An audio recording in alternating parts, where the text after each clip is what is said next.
Assalamualaikum warahmatullahi wabarakatuh. Selamat bergabung kembali dengan channel Feby. Terima kasih udah berkunjung ke channel aku. Kali ini aku masih membahas soal-soal TWK-nya ya teman-teman. Sekarang khususnya untuk pilar negara. Seperti biasanya, aku udah siapin soal sebanyak 50 buah. Biar bank soal teman-teman makin banyak. Makin banyak bank soal, insya Allah makin luas wawasannya tentang TWK. Bagi teman-teman yang udah subscribe aku doain lulus PNS tahun ini ya, dan makin sukses tuh ke depannya. Dan yang belum subscribe, silakan subscribe dulu agar kalian tidak ketinggalan dengan video-video penting dari aku nantinya. Jangan lupa like and share juga ya. Terus yang paling penting, tonton videonya sampai habis. Jangan di skip-skip ya teman-teman. Oke, lanjut. Kita langsung aja membahas soal nomor 1. Proses amandemen Undang-Undang Dasar 1945 yang dilakukan oleh MPR memiliki beberapa alasan utama. Di antaranya, A. Pemanfaatan sumber daya alam yang kurang efektif. B. Tingginya risiko konflik sosial. C. Kurangnya kritik dan saran dari masyarakat. D. Adanya dualisme fungsi lembaga negara. E. Kekuasaan presiden dominan dan cenderung bersifat personal. Jawabannya adalah E. Kekuatan presiden dominan dan cenderung bersifat personal. Pembahasannya, amandemen terhadap Undang-Undang Dasar 1945 yang dilakukan oleh MPR memiliki alasan pokok, di antaranya adalah untuk membatasi kekuasaan presiden sebagai lembaga eksekutif yang dirasa lebih dominan dan cenderung bersifat personal. Lanjut nomor 2. Makna yang terkandung dalam pembukaan Undang-Undang Dasar 1945 alinea pertama adalah A. Motivasi spiritual. B. Pernyataan kemerdekaan. C. Motivasi terhadap kemerdekaan. D. Tujuan dan cita-cita negara. E. Susunan negara. Jawabannya adalah C. Motivasi terhadap kemerdekaan. Pembahasannya, makna alinea pertama pembukaan Undang-Undang Dasar 1945 memiliki dalil objektif bahwa penjajahan di atas dunia harus dihapuskan karena tidak sesuai dengan pri kemanusiaan dan pri keadilan. Sehingga bisa dikatakan bahwa penghayatan untuk melepaskan diri dari penjajahan adalah motivasi terhadap kemerdekaan. Lanjut nomor 3. Atas berkat rahmat Allah yang Maha Kuasa. Dan selanjutnya adalah cuplikan pembukaan Undang-Undang Dasar 1945 alinea ketiga yang memiliki makna A. Momentum pernyataan kemerdekaan. B. Kemerdekaan harus diisi oleh program pembangunan. C. Kehidupan seimbang antara kebutuhan spiritual dan material. D. Motivasi luhur dan spiritual terhadap kemerdekaan. E. Kemerdekaan adalah tujuan akhir negara Indonesia. Jawabannya adalah D. Motivasi luhur dan spiritual terhadap kemerdekaan. Pembahasannya, alinea ketiga dalam pembukaan Undang-Undang Dasar 1945 memiliki makna bahwa adanya motivasi luhur dan spiritual terhadap kemerdekaan Republik Indonesia.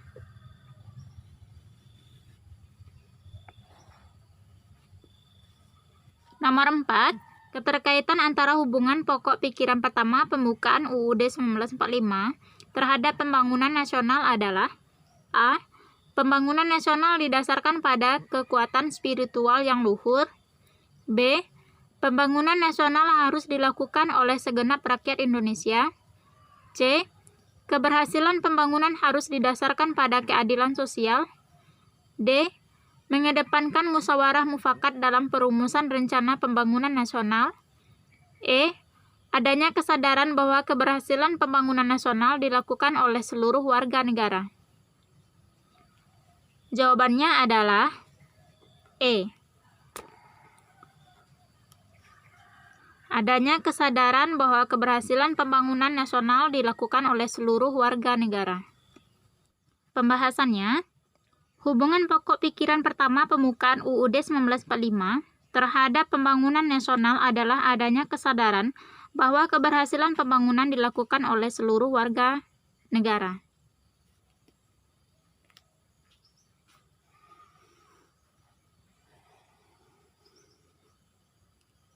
Nomor 5. Kesepakatan dasar dalam perubahan UUD 1945 dengan cara adendum, maksudnya adalah A. Naskah baru menggantikan naskah asli sebelumnya.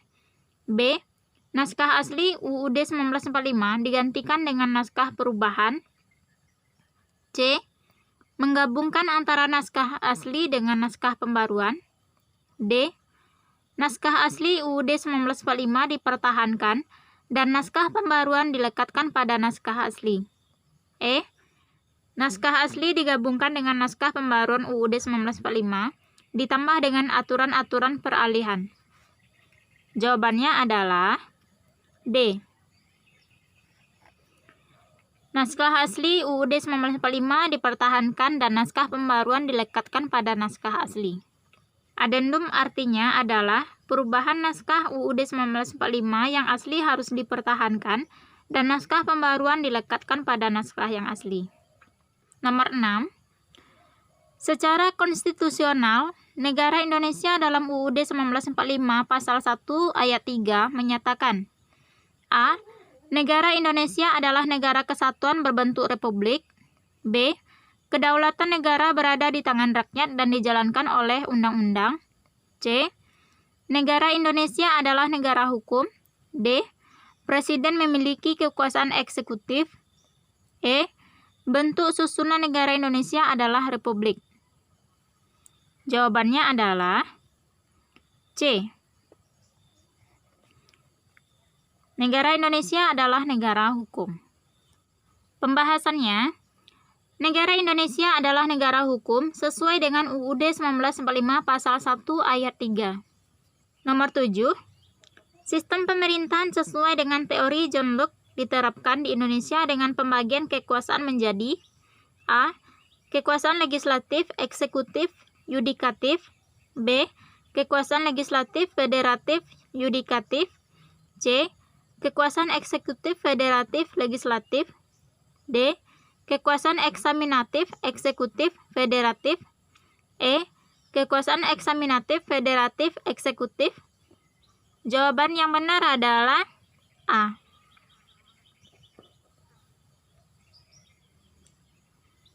Kekuasaan legislatif, eksekutif, dan yudikatif. Pembahasannya, pembagian kekuasaan berdasarkan teori John Locke terbagi menjadi 3, yaitu kekuasaan legislatif atau pembuat undang-undang, eksekutif atau pelaksana undang-undang, dan yudikatif atau pengawas.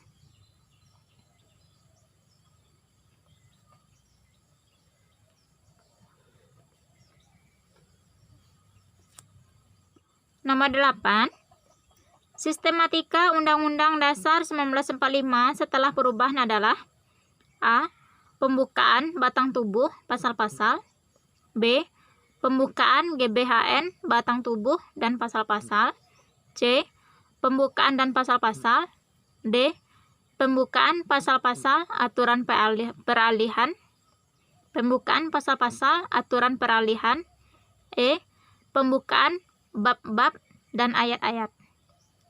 Isinya adalah C. Pembukaan dan pasal-pasal. Pembahasannya, sistematika UUD 1945 setelah perubahan atau amandemen terdiri dari pembukaan dan pasal-pasal.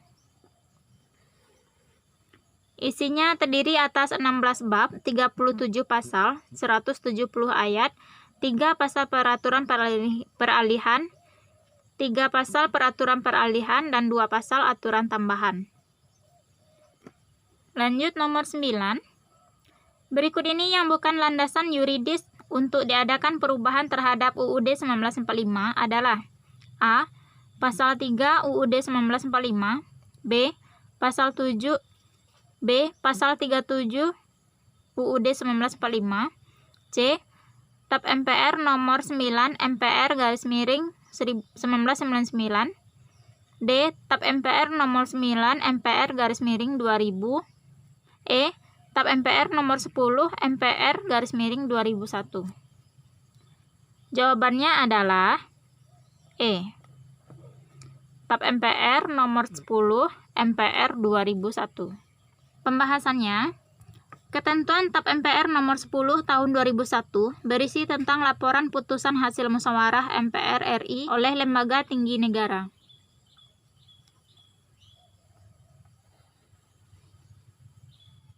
Perhatikan pernyataan berikut. 1. Perubahan dilaksanakan dengan adendum. 2.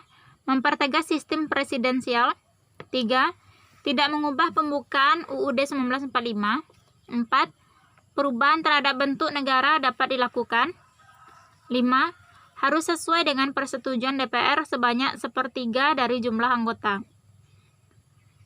Pernyataan di atas yang termasuk sebagai aturan pokok dalam kaidah perubahan terhadap UUD 1945 adalah? Jawabannya adalah C.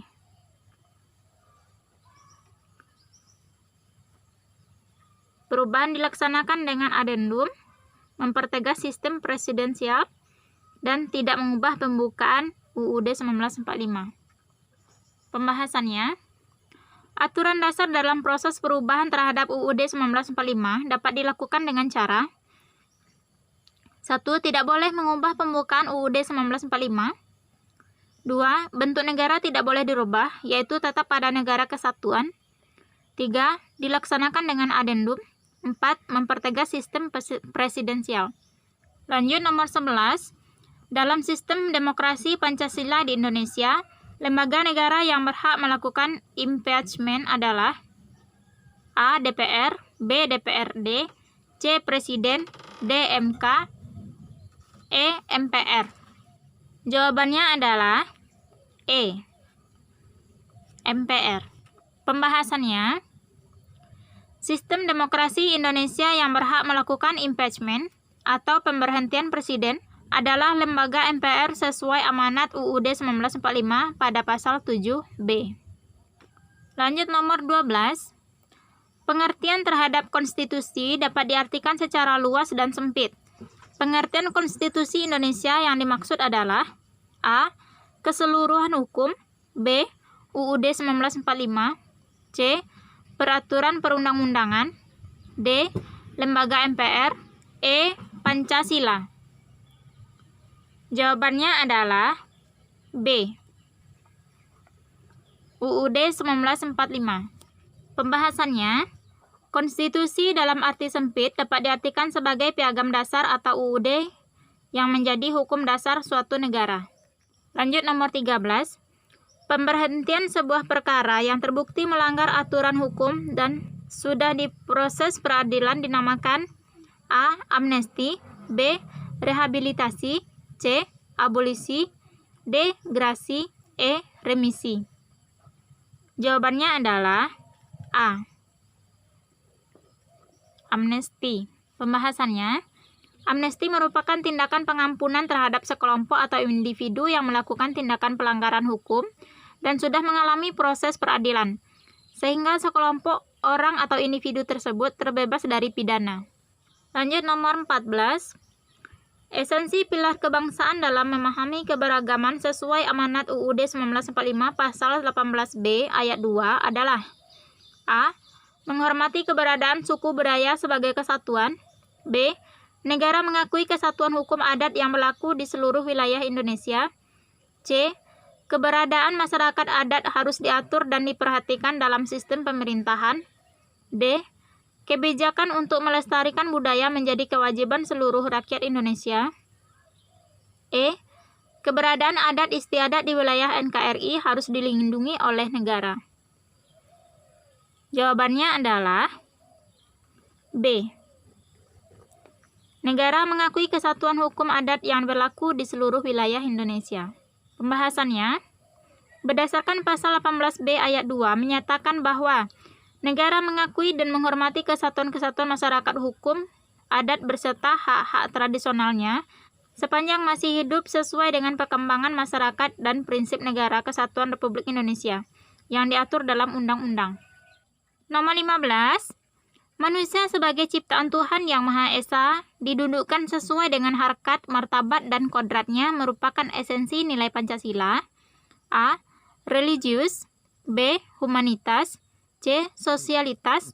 D. Nasionalitas. E. Soverenitas. Jawabannya adalah B. Humanitas. Pembahasannya, manusia sebagai ciptaan Tuhan Yang Maha Esa didudukkan sesuai dengan harkat, martabat, dan kodratnya merupakan esensi nilai Pancasila, humanitas. Lanjut nomor 16. Pelestarian budaya yang dilakukan oleh generasi muda adalah cara terbaik dalam menjaga eksistensi pilar kebangsaan. Pendekatan ini dikenal sebagai A. Pendekatan kultural. B. Pendekatan edukasi. C. Pendekatan personal. D. Pendekatan struktural. E. Pendekatan hukum. Jawabannya adalah A. Pendekatan kultural. Pembahasannya, pendekatan kultural yang bisa diupayakan oleh generasi penerus dengan cara mendekatkan diri pada nilai dan budaya agar tetap lestari. Pelestarian budaya bangsa sebagai jati diri harus dikembangkan kepada generasi muda. Nomor 17. Faktor lain sebagai upaya peningkatan pemahaman terhadap generasi muda adalah dengan melakukan pendekatan edukatif. Berikut ini cerminan dari pendekatan edukatif adalah A. Memberikan ruang terbuka untuk menyalurkan ide dan kreativitas. B. Mewajibkan dalam kegiatan sekolah untuk ikut dalam kesenian. C. Patuh terhadap hukum dan tata peraturan. D. Menonton pertunjukan wayang kulit. E. Membuat putusan bersama dalam sebuah musyawarah anggota OSIS. Jawabannya adalah A. Memberikan ruang terbuka untuk menyalurkan ide dan kreativitas. Pembahasannya, salah satu pendekatan edukatif yang bisa menjadi faktor pendorong pelestarian pilar kebangsaan dengan memberikan ruang kreativitas dan ide agar segala bentuk kemampuan bisa tersalurkan dengan baik sesuai dengan nilai-nilai dan falsafah bangsa. Lanjut nomor 18, pencetusan ide dan implementasi terhadap konsep 4 pilar kebangsaan diprakarsai oleh A. Megawati Soekarno Putri. B. B.J. Habibie. C. Taufik Kimas. D. Amin Rais. E. Samuel Simajuntak. Jawabannya adalah C. Taufik Kemas. Pembahasannya, Pemprakarsa 4 pilar kebangsaan adalah Taufik Kemas sebagai Ketua MPR aklamasi pada tahun 2009. Lanjut nomor 19. Tindakan bullying saat ini menjadi momok yang menakutkan bagi generasi muda. Bahkan, bullying bisa dilakukan di mana saja karena arus perkembangan teknologi informasi dan komunikasi yang begitu cepat. Penyebab utama kasus cyberbullying pada era milenial ini ditinjau dari pendekatan pilar kebangsaan disebabkan oleh A. Kurangnya kesadaran terhadap hukum. B. Lemahnya pendidikan dasar. C. Minimnya pengawasan yang dilakukan oleh sekolah. D. Kurangnya bimbingan konseling pada peserta didik. E. Lunturnya pemahaman terhadap nilai-nilai Pancasila. Jawabannya adalah E. Lunturnya pemahaman terhadap nilai-nilai Pancasila. Pembahasannya, generasi milenial saat ini mengalami penurunan pemahaman terhadap nilai-nilai Pancasila. Akibatnya, perilaku-perilaku yang tidak pantas sering terjadi termasuk cyberbullying.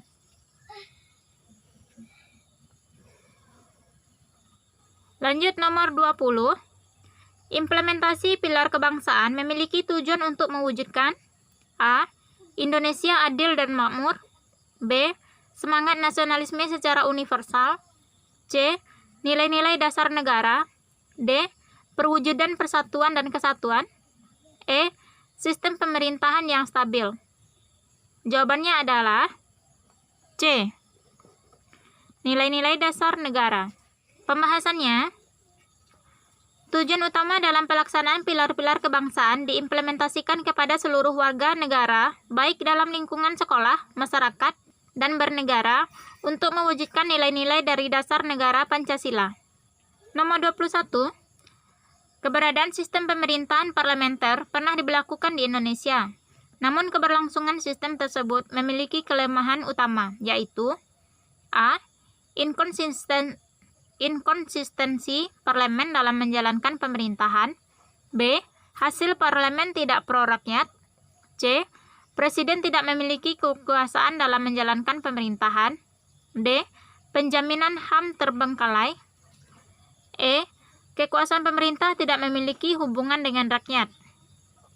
Jawabannya adalah E. Kekuasaan pemerintah tidak memiliki hubungan dengan rakyat. Pembahasannya, sistem pemerintahan parlementer yang pernah berlaku di Indonesia memiliki kelemahan utama, yaitu kekuasaan pemerintah tidak memiliki hubungan dengan rakyat. Hal ini dimaksudkan bahwa kelembagaan negara harus berasal dari, oleh, dan untuk rakyat sesuai dengan sistem demokrasi yang diinginkan. Lanjut nomor 22. Penetapan naskah UUD 1945 dilakukan oleh PPKI yang dilaksanakan pada A. Tanggal 17 Agustus 1945, B. Tanggal 18 Agustus 1945, C. Tanggal 16 Agustus 1945, D. Tanggal 30 Mei 1945, E. Tanggal 29 Mei 1945. Jawabannya adalah B. Tanggal 8 Agustus 1945. Pembahasannya, penetapan UUD 1945 yang dilakukan oleh PPKI disahkan pada tanggal 18 Agustus 1945. Nomor 23. Negara Indonesia menganut sistem hukum yang dijunjung tinggi sebagai aturan dan penjaminan terhadap seluruh warga negara Indonesia. Maksud dari rule of law adalah A. Tidak membedakan antara hukum privat dan hukum publik. B. Ketaatan hukum diatur dalam undang-undang. C. Sistem hukum Indonesia memiliki tata urutan peraturan perundang-undangan. D. Setiap warga negara memiliki kecakapan hukum. E. Negara tidak mengenal pengkhususan peradilan terhadap sebagian warga negara. Jawabannya adalah E. Negara tidak mengenal pengkhususan peradilan terhadap sebagian warga negara. Pembahasannya, maksud dari rule of law adalah negara yang tidak mengenal pengkhususan peradilan terhadap sebagian warga negara, karena seluruh warga negara memiliki kedudukan yang sama di mata hukum.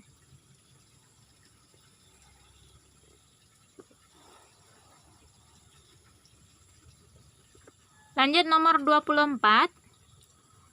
Representation by election. Terlihat dalam tata pengelolaan lembaga negara dalam A. Presiden dan wakil presiden dipilih dalam satu pasangan. B. Anggota DPR berasal dari kader parpol koalisi.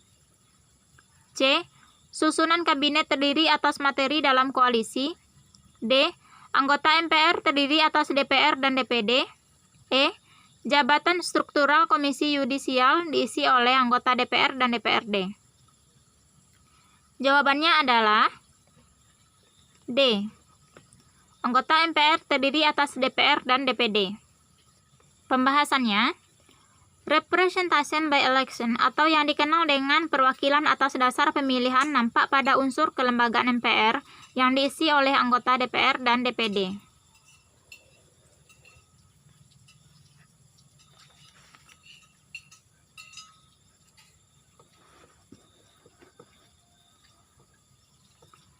Lanjut nomor 25. Makna alinea keempat pembukaan UUD 1945 adalah A. Cita-cita negara. B. Semangat kebangsaan kolektif. C. Motivasi kemerdekaan. D. Bentuk dan susunan negara. E. Semangat religius kebangsaan. Jawabannya adalah D. Bentuk dan susunan negara. Pembahasannya, makna alinea keempat pembukaan UUD 1945 diantaranya 1. Fungsi dan tujuan negara. 2. Bentuk dan susunan negara. 3. Sistem pemerintahan. 4. dasar negara. Baiklah teman-teman, sekian dulu pertemuan kita kali ini. Insya Allah nanti disambung lagi. Sekali lagi aku ucapin terima kasih banyak sudah singgah ke channel aku. Jangan bosan-bosan ya. Terus jangan lupa juga subscribe bagi teman-teman yang belum subscribe. Dan terima kasih banyak untuk teman-teman yang udah subscribe channel aku. Semoga video-video yang aku bagikan punya banyak manfaat untuk teman-teman semuanya. Sekian dulu ya. Wassalamualaikum warahmatullahi wabarakatuh.